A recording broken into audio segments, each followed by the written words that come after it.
Hello दोस्तों, स्वागत है आपका अपना चैनल GK9 मैथ में। आइए आज हम लोग पढ़ेंगे फिजिक्स में चैप्टर 1 जो कि क्लास 10 का है। ठीक है ना। पहला चैप्टर है प्रकाश का परावर्तन। ठीक है ना। और इसको पढ़ेंगे विस्तार से, एकदम आसान भाषा में। तो आप वीडियो में बने रहेंगे, अंत तक बने रहेंगे। और चैनल को सब्सक्राइब नहीं किया है तो चैनल को ज़रूर सब्सक्राइब कर लेंगे। लाइक और कमेंट करना नहीं भूलेंगे, अपने दोस्तों के पास भेजना नहीं भूलेंगे। ठीक है ना। तो चलिए आज बात करते हैं प्रकाश का परावर्तन। ठीक है ना। कौन सा चैप्टर है? प्रकाश का परावर्तन। तो सबसे पहले हम देख लेते हैं प्रकाश के बारे में। ठीक है ना। किसके बारे में? प्रकाश के बारे में। तो यहाँ पे सबसे पहले हम लोग जान लेंगे प्रकाश। ठीक है ना। प्रकाश के बारे में, प्रकाश होता क्या है। ठीक है ना। अब इसके बारे में हम लोग विस्तार रूप से जानेंगे। ठीक है। तो चलिए जानते हैं।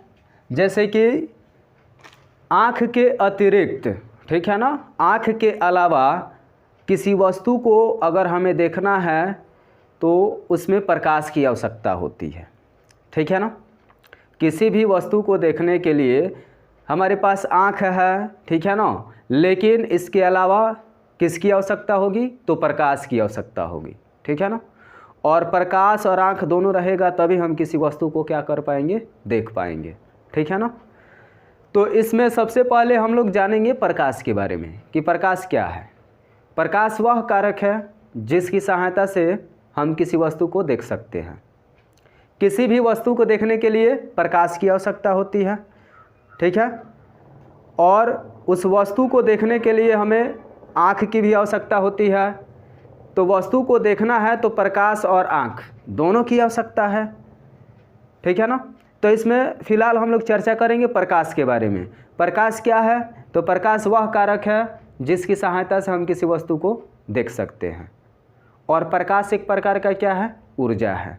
प्रकाश एक प्रकार का क्या है? ऊर्जा है। प्रकाश क्या है? प्रकाश वह कारक है जिसकी सहायता से हम किसी वस्तु को देख सकते हैं। ठीक है ना। कैसे बोलेंगे? प्रकाश वह कारक है जिसकी सहायता से हम किसी वस्तु को देख सकते हैं। प्रकाश एक प्रकार का ऊर्जा है। अब थोड़ा सा यहाँ पे क्वेश्चन चेंज होता है और यहाँ पे हम जानते हैं कि हम किसी वस्तु को कैसे देख सकते हैं। ऐसे भी क्वेश्चन आ सकते हैं, कोई पूछ सकता है हम किसी वस्तु को कैसे देख सकते हैं। तो जब प्रकाश उस वस्तु से टकराकर या जब प्रकाश किसी वस्तु से टकराकर हमारी आँखों तक पहुँचता है तब हम किसी वस्तु को देख सकते हैं। ठीक है ना। किसी भी वस्तु को देखने के लिए प्रकाश सबसे पहले किस पर पड़ेगा? तो उस वस्तु पर पड़ेगा। ठीक है ना। अब मान लीजिए घर में कोई वस्तु है, उसको देखना है। ठीक है। तो उसको देखना है तो हम फोकस किस पर करेंगे? उस वस्तु पर।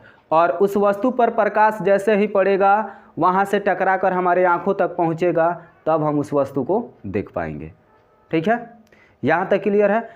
तो हम किसी वस्तु को कैसे देख सकते हैं? जब प्रकाश किसी वस्तु से टकरा कर हमारी आँखों तक पहुँचता है तो हम किसी वस्तु को देख सकते हैं। कोई भी वस्तु हो गया। ठीक है ना। किसी भी वस्तु को देखने के लिए सबसे पहले प्रकाश को उस वस्तु से टकरा कर हमारी आँखों तक आना होगा तब हम उस वस्तु को देख पाएंगे। ठीक है ना। इसमें कोई दिक्कत नहीं होना चाहिए। अब थोड़ा सा हम जान लेते हैं प्रकाश दृश्य है या अदृश्य। ठीक है। प्रकाश दृश्य है या अदृश्य। दृश्य का मतलब होता है देखना, अदृश्य का मतलब नहीं देखना। ठीक है। तो यहाँ पे जानेंगे प्रकाश दृश्य है या अदृश्य। तो इसको ध्यान से समझिए। इसके बारे में जान गए। क्या जाने हैं? प्रकाश वह कारक है जिसकी सहायता से हम किसी वस्तु को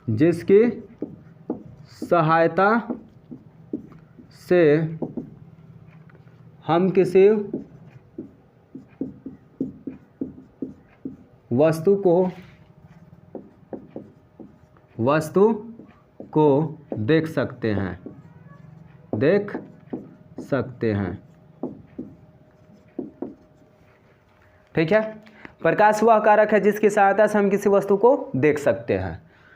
और यहाँ पे इसी में जान लेंगे प्रकाश एक प्रकार का क्या है? प्रकाश एक प्रकार का एक प्रकार का ऊर्जा है। क्या है? ऊर्जा है।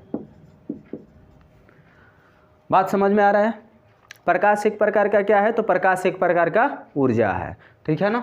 प्रकाश क्या है? प्रकाश वह कारक है जिसकी सहायता से हम किसी वस्तु को देख सकते हैं। ठीक है। अब यहाँ पे थोड़ा सा हम जान लेते हैं, प्रकाश दृश्य है या अदृश्य, इसको जानने का प्रयास करते हैं। ठीक है ना? प्रकाश दृश्य है या अदृश्य, ठीक है ना, इसको जानेंगे। तो देखिए, अगर प्रकाश के बारे में बोला जाए तो प्रकाश अदृश्य होता है। प्रकाश क्या होता है? अदृश्य होता है। लेकिन जब किसी वस्तु पर पड़ता है तो उसे दृश्य बना देता है। प्रकाश देखने योग्य नहीं होता है, लेकिन जब किसी वस्तु पर पड़ता है तो उसे देखने योग्य बना देता है। बात समझ में आ रही है? तो यहाँ पे हम क्या जानेंगे? यहाँ पे हम जानेंगे प्रकाश अदृश्य होता है, अदृश्य होता है, लेकिन किसी वस्तु पर पड़ता है तो उसे दृश्य बना देता है, दृश्य बना देता है। ठीक है, यहाँ तक क्लियर है? कोई दिक्कत नहीं होना चाहिए। प्रकाश दृश्य या अदृश्य? प्रकाश अदृश्य होता है, लेकिन किसी वस्तु पर पड़ता है तो उसे क्या बना देता है? दृश्य बना देता है। प्रकाश देखने योग्य नहीं होता है, लेकिन जब वस्तु पर पड़ता है तो उसे देखने योग्य बना देता है। ठीक है ना? अब मान लीजिए किसी भी वस्तु को देखना होता है तो सबसे पहले हम क्या करते हैं? सबसे पहले हम क्या करते हैं? उस वस्तु की ओर फोकस करते हैं जिस वस्तु को हमें देखना होता है। ठीक है? तो मान लीजिए कोई भी वस्तु हो गया, कोई किताब हो गया, रखा हुआ है। ठीक है ना? तो मान लीजिए प्रकाश निकला हुआ है, प्रकाश पड़ा हुआ है, तो वस्तु को देखने के लिए हम प्रकाश की तरफ नहीं देखेंगे। कहाँ देखेंगे? उस वस्तु की तरफ देखेंगे। ठीक है ना? अब मान लीजिए एक और एग्जाम्पल समझ लेते हैं कि अंधेरे में हमें वस्तु को देखना होगा तो कैसे देखेंगे? किसकी आवश्यकता होगी? तो अंधेरे में वस्तु को देखने के लिए हमें सबसे पहले प्रकाश की आवश्यकता होगी। ठीक है? तो प्रकाश हम अपनी आंखों पर लेंगे या उस वस्तु पर डालेंगे? तो आप कहेंगे कि प्रकाश उस वस्तु पर डालेंगे जिस वस्तु को देखना है। ठीक है? तो मान लीजिए हमारे पास एक टॉर्च है और टॉर्च के माध्यम से हम क्या करते हैं? वस्तु को ढूंढ रहे हैं, घर में खोज रहे हैं। ठीक है ना? अब जहाँ पे रखे हैं, हमारा अनुमान है कि यहाँ पे इस वस्तु को रखे हैं, तो टॉर्च के माध्यम से वहाँ पे फोकस करते हैं और फोकस करके उस वस्तु को क्या करते हैं? देख लेते हैं। तो सबसे पहले हम क्या करते हैं? वस्तु को देखने के लिए सबसे पहले वहाँ पे फोकस करते हैं जिस वस्तु को हम देखना चाहते हैं। ठीक है ना? तो इस प्रकार से ये प्रमाणित होता है कि प्रकाश एक अदृश्य होता है, लेकिन जब किसी वस्तु पर पड़ता है तब उसे क्या कर देता है? दृश्य बना देता है। ठीक है ना? आप देखे होंगे कि कभी कभी ऐसा भी होता है कि एक तरफ से लाइट आपके आंखों पर पड़ जाता है और उस लाइट को हम बंद कर देते हैं, तो कुछ क्षण के लिए आपको अंधेरा प्रतीत होता है ना?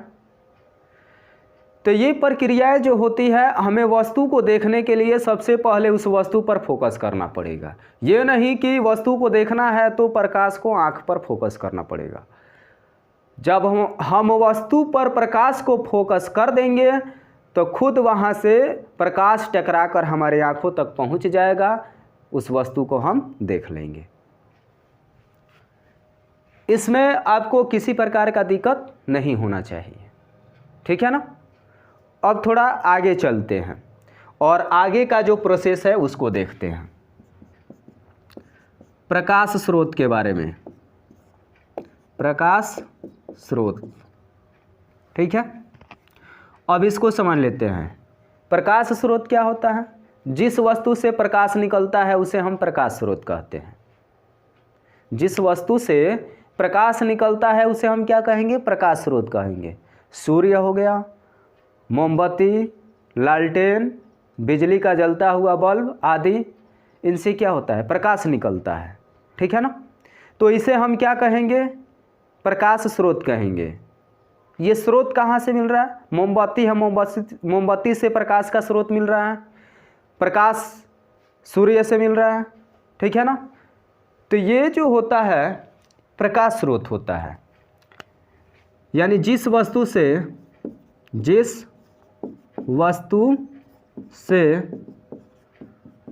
प्रकाश निकलता है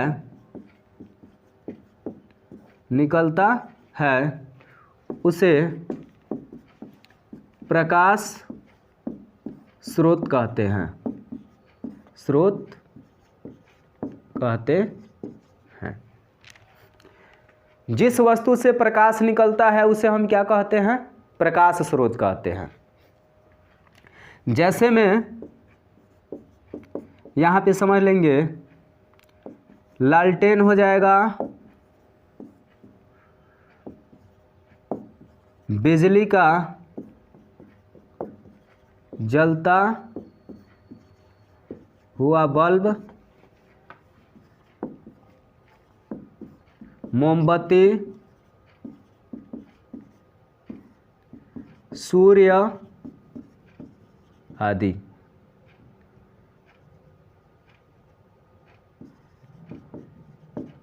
ठीक है। ये प्रकाश के स्रोत होते हैं और इनसे क्या होता है? प्रकाश निकलता है। तो ये आपका क्या कहलाएंगे? प्रकाश स्रोत कहलाएंगे, ठीक है ना। अब थोड़ा सा आगे चलते हैं, ठीक है, और आगे समझने का प्रयास करते हैं। आगे समझेंगे हम लोग प्रदीप्त और अप्रदीप्त वस्तु के बारे में, ठीक है ना। प्रदीप्त और अप्रदीप्त वस्तु के बारे में समझने का प्रयास करते हैं, ठीक है। तो प्रदीप्त वस्तुएं वे वस्तुएं होती है जो स्वयं प्रकाश उत्सर्जित करती है, जिसका स्वयं अपना प्रकाश होता है, वे प्रदीप्त वस्तुएं कहलाती हैं, ठीक है। जैसे में यही हो जाएगा, बिजली का जलता हुआ बल्ब, सूर्य, लालटेन, मोमबत्ती, इनका अपना प्रकाश होता है और ये प्रकाश स्वयं उत्सर्जित करती है। तो इसको हम क्या बोलेंगे? प्रदीप्त वस्तुएं कहेंगे। क्या कहेंगे? प्रदीप्त वस्तुएं। अप्रदीप्त वस्तुएं किसे कहेंगे? जिसका स्वयं अपना प्रकाश नहीं होता है, जो खुद का अपना प्रकाश नहीं होता है, उसे हम क्या कहेंगे? अप्रदीप्त वस्तुएं कहेंगे, ठीक है ना। जैसे कि एग्जाम्पल के तौर पर समझते हैं कि मान लीजिए आपका ज़मीन है, स्वयं आपका ज़मीन है, ठीक है ना, और आप किसी का ज़मीन लेकर बुआई करते हैं। तो इसमें अंतर क्या है? रैयत और गैर रैयत जो होता है, ठीक है ना। रैयत यानी अपना खुद का होना ज़मीन, गैर रैयत मतलब दूसरे का बटाई लेकर हम लोग क्या करते हैं? उसमें फसल उगाते हैं। तो इसी प्रकार से इसमें प्रदीप्त और अप्रदीप्त वस्तुएं हैं, ठीक है ना। प्रदीप्त वस्तुएं उसे कहेंगे जिसका स्वयं अपना प्रकाश होता है, ठीक है ना। जिसका स्वयं अपना प्रकाश होता है उसे प्रदीप्त वस्तुएं कहेंगे। सूर्य, लालटेन, बिजली का जलता हुआ बल्ब आदि। अप्रदीप्त वस्तुएं किसे कहेंगे? जिसका अपना प्रकाश नहीं होता है, जिसका स्वयं का अपना प्रकाश नहीं होता है, उसे हम क्या कहेंगे? अप्रदीप्त वस्तुएं कहेंगे, ठीक है ना। जैसे कि इसमें ब्रेंच, कुर्सी, टेबल, ये सारी चीज़ें जो प्रकाश उत्सर्जित नहीं करती हैं, ये अप्रदीप्त वस्तुएं कहलाती है, ठीक है। कोई दिक्कत नहीं होना चाहिए, समझ में आ रहा है। अप्रदीप्त, प्रदीप्त, स्वयं का प्रकाश प्रदीप्त वस्तुएं, अपना स्वयं का प्रकाश नहीं अप्रदीप्त वस्तुएं, ठीक है। अब आगे थोड़ा समझते हैं, ठीक है ना। आगे जानने का प्रयास करते हैं। अब थोड़ा जानेंगे किरण पुंज के बारे में, ठीक है ना। किसके बारे में? किरण पुंज के बारे में। तो किरणपुंज किसे कहते हैं? किरणों के समूह को किरणपुंज कहते हैं। छोटा सा डिफिनीशन है। किरणपुंज किसे कहेंगे? किरणों के समूह को किरणपुंज कहेंगे। किरण का जो समूह बना होता है वो आपका क्या कहलाएगा? किरणपुंज कहलाएगा। ठीक है ना। और किरणपुंज 3 प्रकार के होते हैं। कितने प्रकार के होते हैं? 3 प्रकार के। किरणपुंज कितने प्रकार के? 3 प्रकार के। ठीक है ना। पहला होता है अपसारी किरणपुंज, दूसरा होता है समांतर किरणपुंज और तीसरा होता है अभिसारी किरणपुंज। ठीक है ना। पहला क्या होता है? अपसारी किरणपुंज, दूसरा होता है समांतर किरणपुंज और तीसरा होता है अभिसारी किरणपुंज। समझ में आ रहा है बात? किरणपुंज किसे कहेंगे? किरणों के समूह को किरणपुंज कहते हैं। किरणपुंज कितने प्रकार के? 3 प्रकार के। अपसारी किरणपुंज, समांतर किरणपुंज और अभिसारी किरणपुंज। ये 3 प्रकार के किरणपुंज होते हैं। तो इसमें सबसे पहले हम जान लेंगे अपसारी किरणपुंज के बारे में कि अपसारी किरणपुंज क्या होता है। ठीक है। तो देखिए, ऐसे किरणपुंज में प्रकाश की किरणें एक बिंदु स्रोत से निकलकर फैलती चली जाती है। ठीक है ना। ऐसे किरणपुंज में प्रकाश की किरणें एक बिंदु स्रोत से निकलकर फैलती चली जाती है, उसे अपसारी किरणपुंज कहते हैं। ठीक है ना। ऐसे किरणपुंज में प्रकाश की किरणें एक बिंदु स्रोत से निकलकर फैलती चली जाती है। आइए हाथ के एंगल से समझने का प्रयास करते हैं। ये हाथ है और इसका बिंदु यहाँ पे ले लेते हैं। ठीक है ना। तो ऐसे बंद हुआ है। ठीक है ना। और ऐसे क्या होता है? फैलती चली जाती है। ये यहाँ से मिला हुआ है। ठीक है ना। और ऐसे फैलती चली जाती है। ठीक है ना। ये आपका क्या कहलाएगी? अपसारी किरणपुंज कहलाएगी। आइए आपको बताते हैं। यहाँ पे समझ लेते हैं। ये बिंदु हो गया। ऐसे किरणपुंज में प्रकाश की किरणें एक बिंदु स्रोत से निकलकर, ठीक है ना, एक बिंदु स्रोत से निकलकर क्या होती है? फैलती चली जाती है। ठीक है ना। ये फैलती चली जाती है।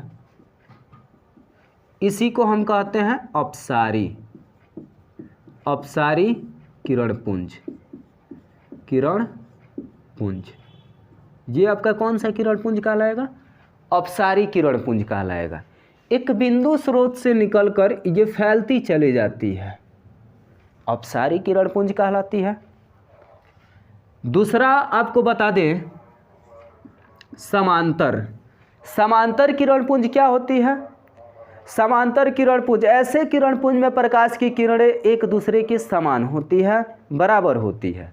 ठीक है ना। जैसे एक दूसरे के समान, एक दूसरे के समान होना चाहिए, बराबर अवस्था में। ठीक है ना। यहाँ पे देख लेते हैं, ये एक दूसरे के समान होना चाहिए। ठीक है। ये क्या कहलाएगी? समांतर, समांतर किरणपुंज कहलाएगी। किरणपुंज।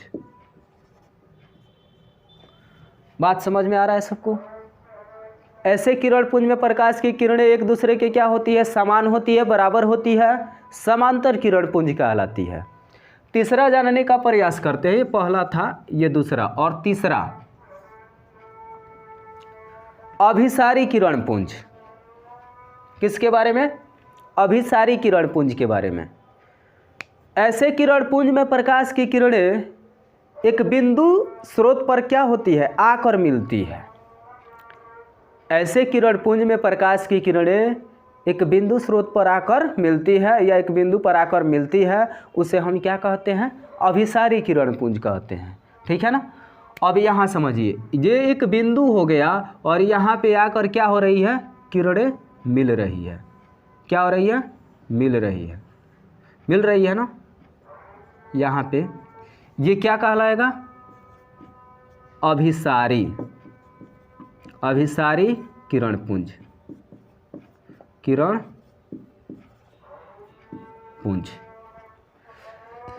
क्या कहलाएगा? अभिसारी किरणपुंज कहलाएगा।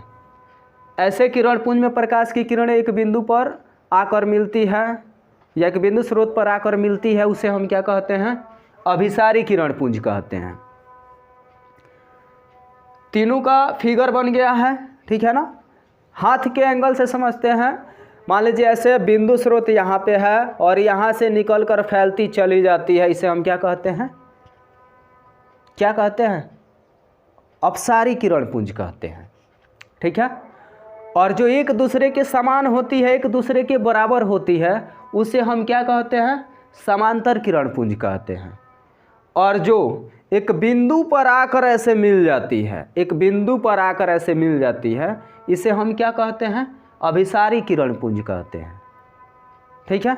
किरण पुंज किसे कहते हैं, किरणों के समूह को हम क्या कहते हैं, किरण पुंज कहते हैं। किरणों के समूह को क्या कहेंगे, किरण पुंज कहेंगे। ठीक है। किरण पुंज किसे कहेंगे, तो किरणों के समूह को हम लोग क्या कहेंगे, किरण पुंज कहेंगे। समझ गए यहाँ तक। प्रकाश के बारे में हम लोग चर्चा कर लिए हैं। अब पूरा चर्चा करेंगे प्रकाश का परावर्तन। किसके बारे में, प्रकाश के परावर्तन के बारे में। ठीक है ना। प्रदीप्त वस्तु, अप्रदीप्त वस्तु, ठीक है ना। थोड़ा सा यहाँ पे एक और क्वेश्चन बनता है कि चंद्रमा का अपना प्रकाश होता है या नहीं। चंद्रमा का अपना प्रकाश नहीं होता है, खुद का अपना प्रकाश नहीं होता है। सूर्य के प्रकाश को अवशोषित कर वह दिखाई देता है। ठीक है ना। तो चंद्रमा का अपना प्रकाश नहीं होता है, याद रखिएगा। अब प्रकाश का परावर्तन, प्रकाश का परावर्तन क्या है, इसके बारे में जानेंगे।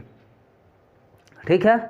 प्रकाश को किसी सतह से टकराकर लौटने की घटना को प्रकाश का परावर्तन कहते हैं। प्रकाश को किसी सतह से टकराकर लौटने की घटना को क्या कहते हैं, प्रकाश का परावर्तन कहते हैं। ठीक है ना। या ऐसे भी बोल सकते हैं आप, जब प्रकाश एक माध्यम से दूसरे माध्यम में जाता है और किसी चिकनी सतह से टकराकर वापस लौट जाता है, उसे हम क्या कहते हैं, प्रकाश का परावर्तन कहते हैं। ठीक है। प्रकाश का परावर्तन किसे कहेंगे, प्रकाश को किसी सतह से टकराकर लौटने की घटना को प्रकाश का परावर्तन कहते हैं। या ऐसे भी बोलेंगे, जब प्रकाश एक माध्यम से दूसरे माध्यम में जाता है और किसी चिकनी सतह से टकराकर वापस लौट जाता है, उसे हम क्या कहते हैं, प्रकाश का परावर्तन कहते हैं। ठीक है ना। आइए जानते हैं। यहाँ पे ये सतह हो गया, जब प्रकाश एक माध्यम से दूसरे माध्यम में जाता है, एक माध्यम से दूसरे माध्यम में जाता है और चिकनी सतह से टकराकर वापस लौट जाता है, इसे हम क्या कहते हैं, प्रकाश का परावर्तन कहते हैं। क्या कहते हैं, प्रकाश का परावर्तन कहते हैं। ठीक है ना। अब देखिए, इसको हम ले लेते हैं। ठीक है ना। ये आपका हो जाएगा समतल सतह, समतल बिंदु, आपतित किरण, और ये आपका परावर्तित किरण, और ये आपका हो जाएगा यहाँ पे आपतन बिंदु।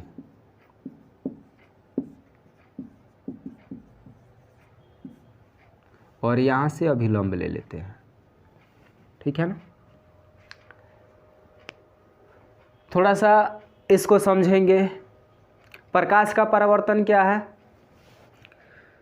तो जब प्रकाश एक माध्यम से दूसरे माध्यम में जाता है और किसी चिकनी सतह से टकराकर वापस लौट जाता है, उसे प्रकाश का परावर्तन कहते हैं। ये परावर्तन का नियम है। ठीक है ना। अब यहाँ पे ध्यान देते हैं थोड़ा सा कि मान लीजिए कि अगर आपसे कोई कह दे कि दीवार पर टच मार दे या किसी जगह पे टच मार दे, ठीक है ना, किसी दरवाज़ा पे टच मार दे, ठीक है ना, और आपसे पूछ दे कि बताइए ये क्या है, तो क्या बोलेंगे, प्रकाश का परावर्तन। ठीक है ना। क्या है, प्रकाश का परावर्तन। प्रकाश जहाँ भी वस्तु से टकराकर वापस लौट जाता है, वहाँ पे नियम लागू हो जाता है क्या, प्रकाश का परावर्तन का। ध्यान में रहना चाहिए। प्रकाश, मान लीजिए एक बंद कमरा है, उसमें हम टच मार रहे हैं। टच को जैसे ही बारेंगे वो अपनी अवस्था पार करके जैसे ही उस सतह से टकराकर वापस लौटेगा, ये घटना क्या कहलाएगा? प्रकाश का परावर्तन कहलाएगा। ठीक है ना? या प्रकाश एक माध्यम से दूसरे माध्यम में जाता है, एक माध्यम से इधर टॉर्च बारे वो माध्यम में गया और उधर किसी सतह से टकरा गया, वापस लौट आता है, उसे हम क्या कहते हैं? प्रकाश का परावर्तन कहते हैं। ठीक है? या ऐसे बोल सकते हैं, प्रकाश को किसी सतह से टकरा कर लौटने की घटना को प्रकाश का परावर्तन कहते हैं। क्लियर है कंसेप्ट? ठीक है। अब यहाँ पे जानते हैं, यहीं से बनेगा प्रकाश के परावर्तन के कितने नियम हैं। ठीक है, प्रकाश के परावर्तन के कितने नियम हैं? तो प्रकाश के परावर्तन के 2 नियम होते हैं। कितने नियम होते हैं? 2 नियम होते हैं। प्रकाश के परावर्तन के कितने नियम हैं? तो प्रकाश के परावर्तन के 2 नियम हैं। पहला नियम ध्यान से सुनिए, आपतित किरण, आपतित किरण, परावर्तित किरण, आपतन बिंदु, ये आपतन बिंदु पर डाला गया अभिलंब, तीनों एक ही तल में होता है। ठीक है ना?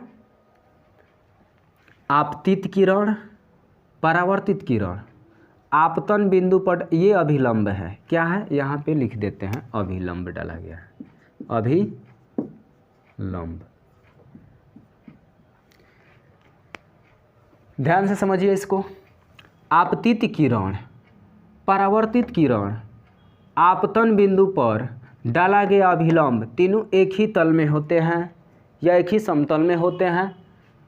आपतन कोण, दूसरा नियम सुनिए, दूसरा नियम, पहला नियम हो गया, अब दूसरा। आपतन कोण परावर्तन कोण के बराबर होता है। आपतन कोण परावर्तन कोण के बराबर होता है। दूसरा नियम क्या है? आपतन कोण परावर्तन कोण के बराबर होता है। आपतन कोण किसके बराबर होता है? परावर्तन कोण के बराबर होता है। आपतन कोण परावर्तन कोण के क्या होता है? बराबर होता है। पहला नियम आपको क्या बताया है? आपतित किरण, परावर्तित किरण, आपतन बिंदु पर डाला गया अभिलंब, तीनों एक ही तल में होता है। और दूसरा नियम क्या बताया है? आपतन कोण परावर्तन कोण के क्या होता है? बराबर होता है। ये दूसरा नियम कहलाता है। समझ गए प्रकाश के परावर्तन के कितने नियम हैं? भूलना नहीं है कभी। प्रकाश के परावर्तन के कितने नियम हैं? फटाक से ऐसे फिगर बनाइए और फिगर पर समझ जाइए। ऐसे प्रकाश के परावर्तन का भी पता चल जाता है और इसी से आपका प्रकाश के परावर्तन के नियम का भी पता चल जाता है। ठीक है ना? अब ध्यान दीजिए, प्रकाश के परावर्तन के कितना नियम? 2 नियम। आपतित किरण, परावर्तित किरण, आपतन बिंदु पर डाला गया अभिलंब, तीनों एक ही तल में होते हैं। आपतन कोण परावर्तन कोण के बराबर होता है। ठीक है ना? आपतन कोण को I से सूचित किया जाता है और परावर्तन कोण को R से सूचित किया जाता है।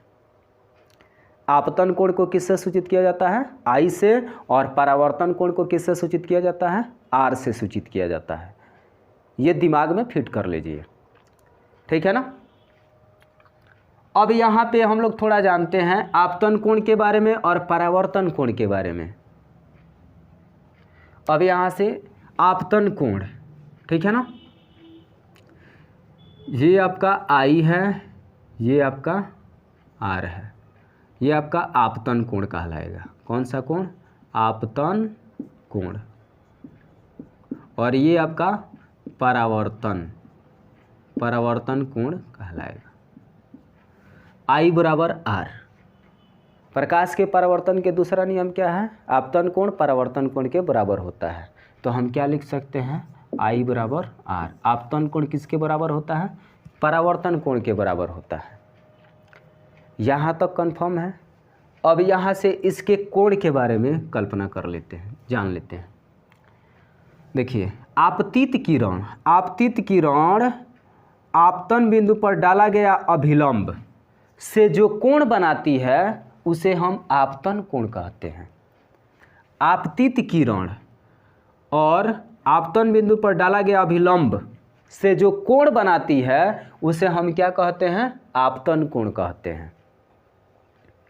आपतन कोण किसे कहेंगे?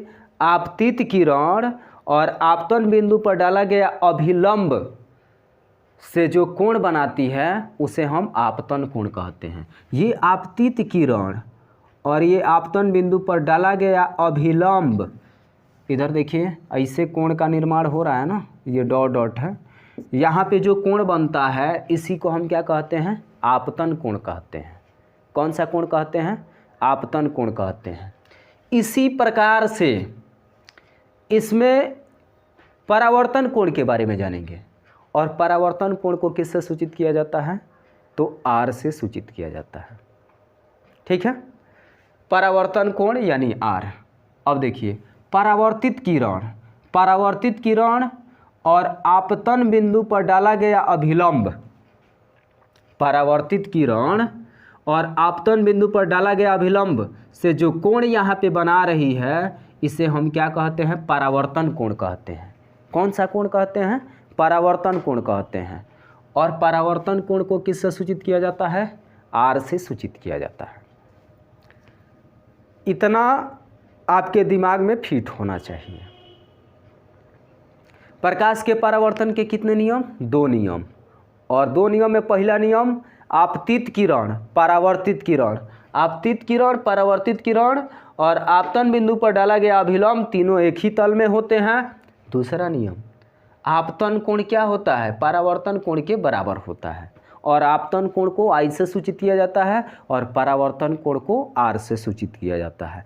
आपतन कोण किसे कहते हैं? तो आपतित किरण, देखिए ये आपतित किरण है और आपतन बिंदु पर डाला गया अभिलंब से जो कोण बना देती है उसी को हम क्या कहते हैं? आपतन कोण कहते हैं। परावर्तन कोण किसे कहते हैं?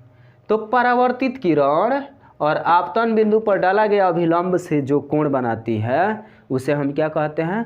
परावर्तन कोण कहते हैं, और इसे हम आर से सूचित करते हैं। ठीक है, इतना क्लियर है आपको? दिक्कत नहीं होना चाहिए। ठीक है ना? किरण पुंज के बारे में समझ गए, प्रकाश के बारे में समझ गए, इतना टॉपिक आपके दिमाग में फिट होना चाहिए। अगर किसी प्रकार का दिक्कत हो जाता है आपको तो आप वीडियो में ज़रूर कमेंट करेंगे क्या दिक्कत है, क्या परेशानी है। ठीक है, एक बात और आपसे हम कह दें कि अभी तक आप हमारे चैनल को सब्सक्राइब नहीं किए हैं तो सब्सक्राइब ज़रूर कर लें। अपने दोस्तों के पास शेयर करना ना भूलें, लाइक करना ना भूलें, कमेंट करना ना भूलें। ठीक है ना? और ऐसे ही वीडियो हम डालते रहेंगे। ठीक है ना? अगला नेक्स्ट वीडियो नेक्स्ट डे मिलेगा। ठीक है ना?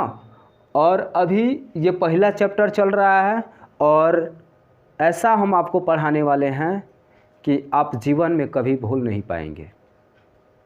ये प्रकाश के बारे में, आगे प्रकाश का अपवर्तन है, अन्य चैप्टर है, इसके बारे में हर एक चैप्टर के बारे में आपको अच्छा तरह से पढ़ाया जाएगा। लेकिन आप हमारे चैनल से बने रहेंगे तब। हम ऐसा नहीं कहते हैं कि आप हमारे ही चैनल पर बने रहें। आपको जहाँ पे अच्छा मटेरियल मिलता है वहाँ से आप ले सकते हैं, लेकिन एक बार हमसे जुड़ कर देखिए कि हम आपको कैसे पढ़ा रहे हैं, कैसे मटेरियल दे रहे हैं। ठीक है ना? आपको सब्जेक्ट पढ़ाएंगे, अलग अलग जो सब्जेक्ट है सबको पढ़ाएंगे, सबको बताएंगे, लेकिन आप जुड़ेंगे तब आपको समझ में आएगा। कूद फान करने से कोई फ़ायदा नहीं होता है। एक जगह अस्थिर होकर आप पढ़ लेते हैं तो समझिए कि आपका अच्छा रैंक आ सकता है। ठीक है, तो इसके बारे में आप इतना समझ गए होंगे। चैनल को सब्सक्राइब जरूर कर लीजिएगा। ठीक है ना? चलिए मिलेंगे अगले वीडियो में, तब तक के लिए जय हिंद।